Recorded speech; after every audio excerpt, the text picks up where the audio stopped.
Welcome to 4Ocean. My name is Alex and we employ captains and crews around the world to clean plastic out of the ocean. Today we are installing a transom mount underwater camera on the back of the Carolina Skiff. This is a Reefscope Rover T1, and what this is it's a simple camera that mounts to the back of the boat on the transom.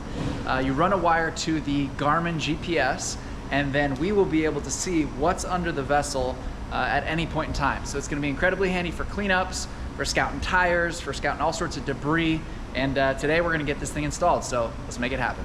Let's take a look at where we're going to install this. So this is a transom mounted camera, and what we're going to do is I have a pad here. This is our transducer for the Garmin, and this is our basically depth sounder, fish finder, everything, right? And so what we've installed here is this is a simple pad that allows you to not have to drill holes into the boat. So when you're putting transducers, when you're putting accessories such as the Reefscope, I like to use these pads because, you know, things change. Transducers change, you have to put different holes, and you don't want to keep just drilling a bunch of holes into the skiff. So we've put this pad on there, and we're going to mount the camera right on the right side of this. I've intentionally installed the transducer to the left side because I knew we were going to put the camera on the right. And contrary to the transducer you want to have where it intersects the bottom line of the hole. That way there's always a consistent flow of water over the transducer, and that's going to allow you to read the depth, read the bottom, and track fish. The camera is actually the opposite. You want to raise it above the transom line. The reason we're mounting the camera higher is because you want to have a clean view with clear water. You don't want any bubbles, any turbulence, anything like that. And so we're going to mount it a little bit higher just to the side of the transducer, and then we're going to be able to see everything under the boat. So let's open this guy up and see what comes in the package.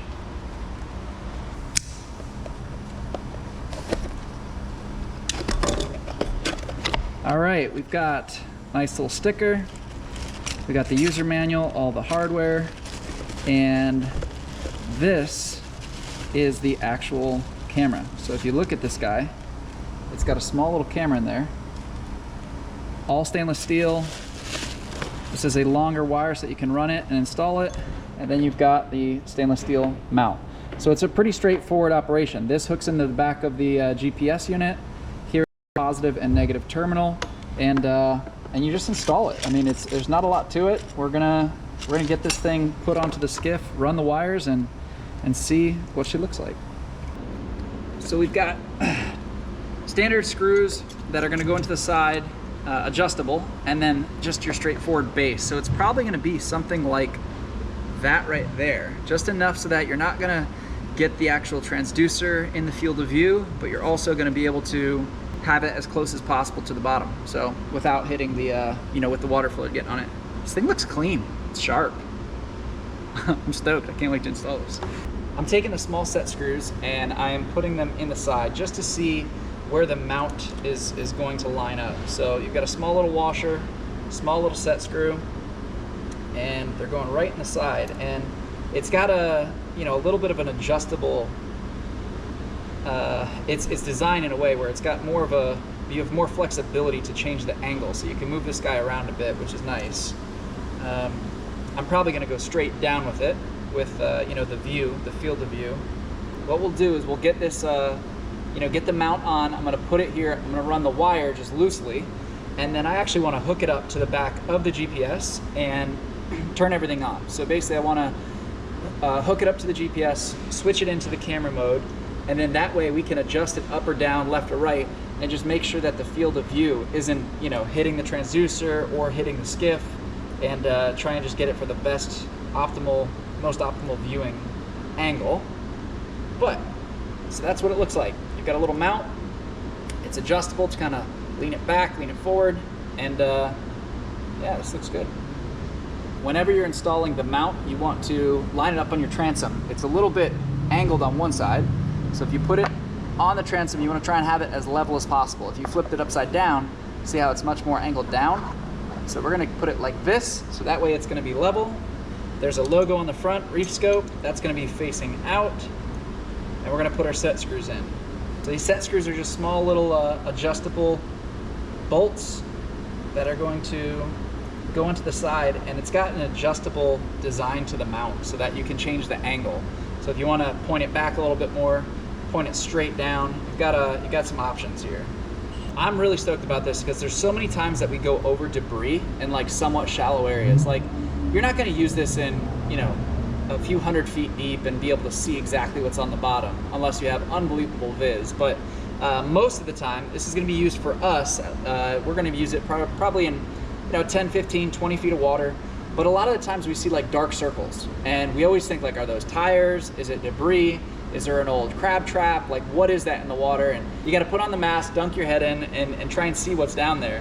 With this, we're going to be able to hook this up and literally just look right under the boat, and it's going to be awesome. I'm very excited because now we're going to be able to tell what's on the bottom before we have to jump in and check it out. So this is looking pretty good. We've got a nice downward angle.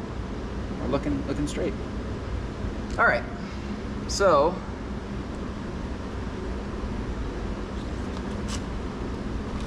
I got the what I believe is the right angle, and now I'm going to run this wire up so that we can hook it up, turn on the camera, make sure that we have the right field of view, and then we're going to install everything, seal it up. So it'll be pretty straightforward.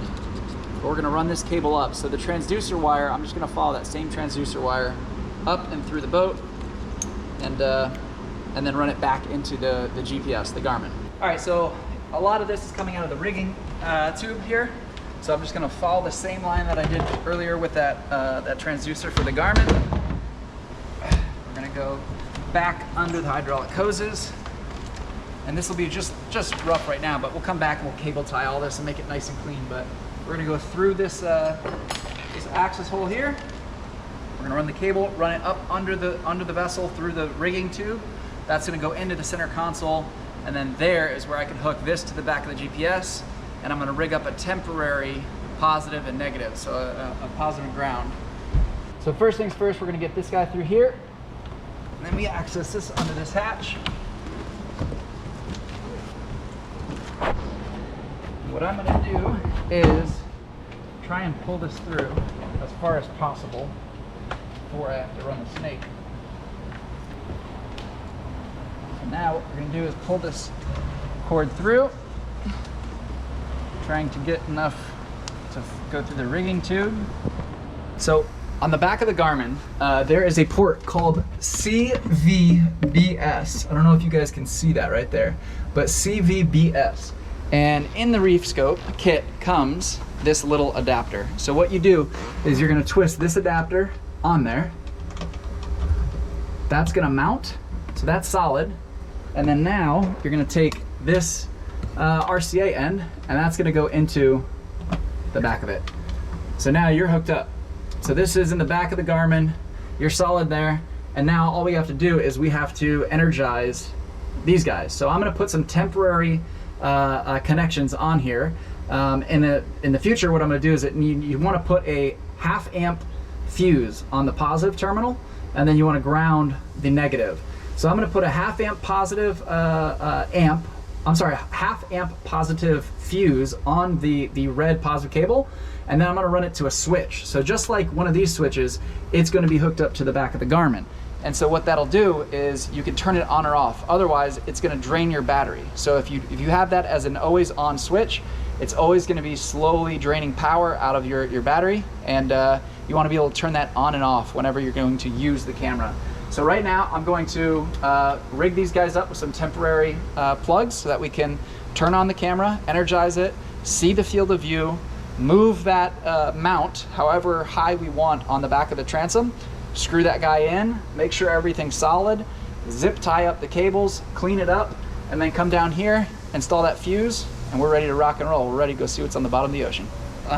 So when I first got the boat, we had the standard stock switch panel in the dash here. So what we did is, actually let me show you this dash panel real quick. So the boat came with the stock standard dash, and I wanted to build the dream cleanup skiff, right? So people do this for hardcore offshore fishing boats, really great dive boats, and I've always been a fan of Garmin, especially this type of layout. So what I did is I took the stock dash that was in the Carolina Skiff. It's a smaller guy that comes with some simple, I believe, analog gauges, and so I retrofitted it with this. So I did a black acrylic mount to just clean up the dash and get rid of just that small guy, because I wanted to put this 16-inch unit. So this is a Garmin 8616 XSV, and I'm gonna turn on the battery so I can walk you through it real quick. This unit is incredible. So I love this unit because we wanted to get as big of a screen as possible in here. And you might wonder, like, why do you need a giant screen like that for, you know, just for cleaning up plastic?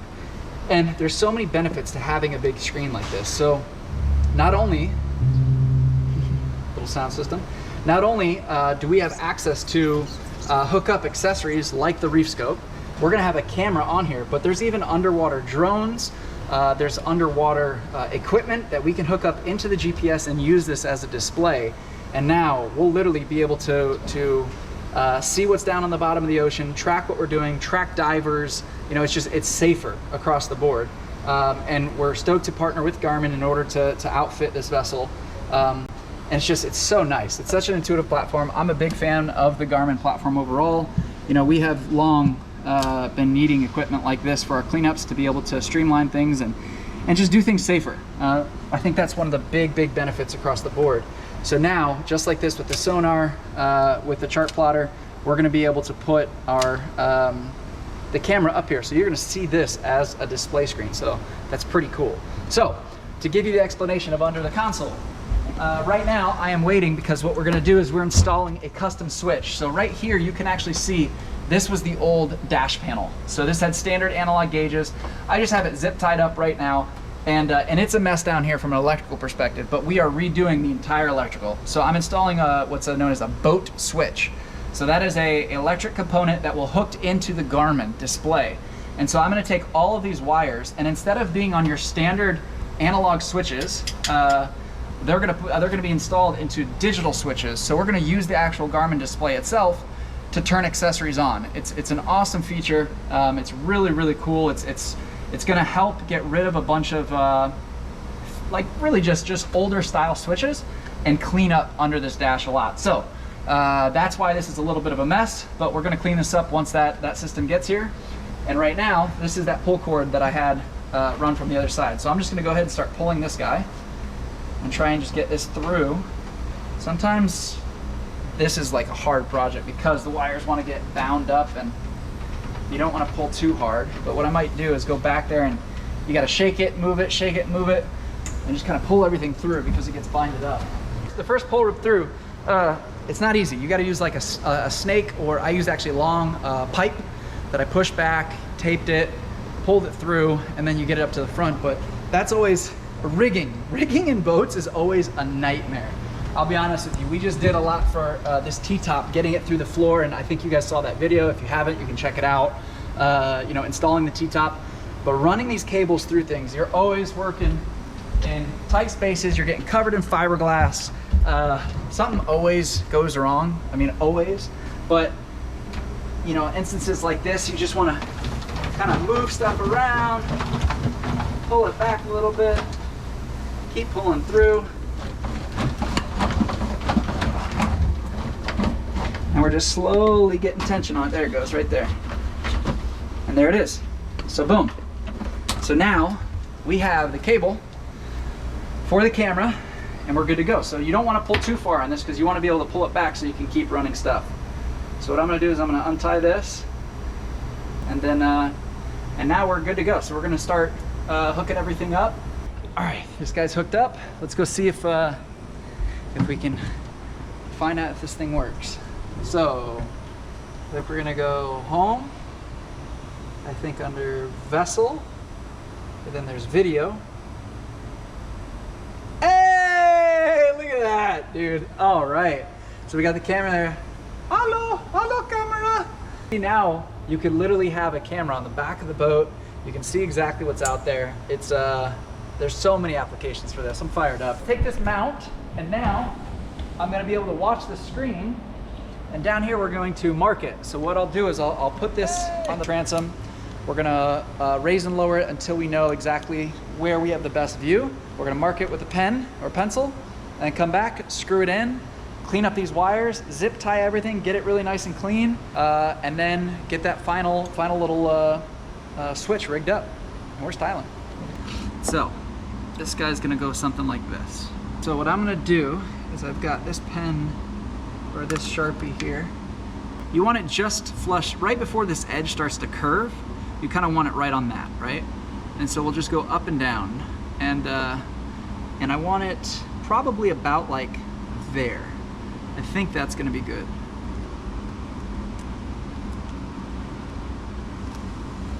Bingo. Perfect. Okay, so now what I'm gonna do is I'm actually gonna take off the camera, take it out of the mount. We're gonna put the mount on there, drill some pilot holes, get some screws in there, get it locked down, come back, put the Allen key, the small little bolts back in it, and then clean up the wires. So whenever you're screwing something in like this, so these are the screws that are going to mount the mount actually to the transom. So when you're drilling, you want pilot holes. And what a pilot hole is it's a small hole that you'll drill before the screw that will allow the screw to be tightened down. And that way it gives you more accuracy, it prevents splitting and cracking and all these things. So what we're gonna do is we're gonna take this guy. And one way to measure it is you always take the screw that you're gonna use and put your drill bit up next to it. In a perfect world, a good rule of thumb is you wanna just be able to see, just barely see the threads on the other side of this actual screw. So if it's too big, you'll only see the drill bit when you're looking down on top of it. If it's the right size, it's gonna cover the central like shaft or center area of the actual screw, and you're only gonna see the threads sticking out. So this is the right size for the pilot hole. I'm gonna get this guy. You always gotta make sure she's good to go. We're gonna find out our marks. This is exactly where we need to be. And what I like to do is I'm gonna put one small pilot hole,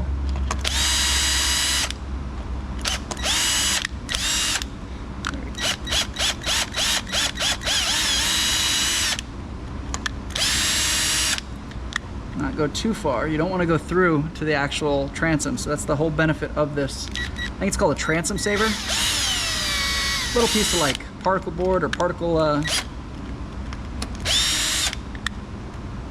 and what happens here is this allows you to not have to drill into your transom. So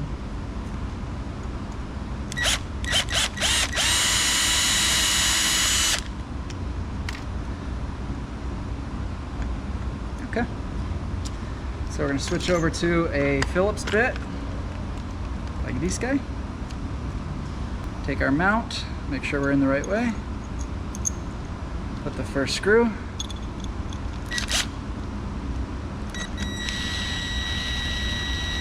And I always like to stay loose on that first one, right? You never want to cinch the first screw down. The rule of thumb is you want to go always the opposite whenever you're putting in screws, because if you go to one side and then work in a circle, it doesn't allow everything to straighten out. So whenever putting in screws, go to the top corner, go to the opposite corner, opposite, opposite. You want to go in like kind of like a square-like fashion. And now you got your mount on there. So what we can do is we can put the camera on like this, adjust the angle, and we're styling. Bingo, so we're snugged up. Now I've got this facing straight down. The transom tends to bend down a little bit, and that's why the mount is set like this, so that I can get a straight down view of whatever's under the boat, and it keeps it a little bit away so you don't get this transom or this transom saver in this field of view. So we'll go up there, we're gonna zip tie all the wires, clean this all up, make it super nice and secure.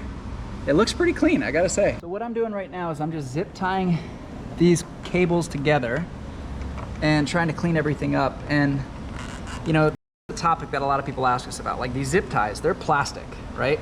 And you know, while I would love to have options of zip ties that we can use that are, you know, affordable and convenient, and you can actually get stuff done, you know, these are plastic, but I want to focus on the application of these. So this zip tie is, yes, it is plastic, but it's designed to last on this boat for, who knows, 5, 10 years, right? And it's one small thing, and it's going to keep these wires safe. So I'm okay using the zip ties in this situation. You know, you can't use something like hemp or cotton, or, you know, you can use metal, but like you wouldn't use a bunch of stainless steel clamps, and like that's just gonna get so expensive and you're gonna scratch everything up. So there are applications where we you know, we talk about it and just say like, hey, this is, you know, we're using a plastic zip tie, and but it's in an application where it's not designed to be used for a couple minutes and then tossed, right? Single-use plastic is the true focus that we really try and dive into, because that's what we're finding in the ocean, on the coastlines, and you don't necessarily at times need to use that, right? So I highly recommend everybody to try and find alternatives that when you can, but in instances like this, you're gonna use plastic. Plastic by itself is designed as a very, very great material, right? It's light, it's strong, it's you know, rot resistant, mold resistant, it's gonna last forever.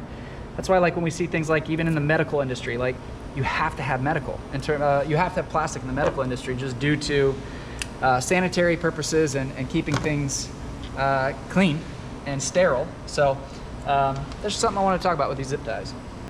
Boom, like a magician. Let me show you this. This guy is. So check out that, nice and clean. We've got all the wires up and run, you know, coming out the side here. Everything's all zip tied, nice and secure, nothing's going anywhere. It's all cleaned up. And then we got the screen. Check this guy out.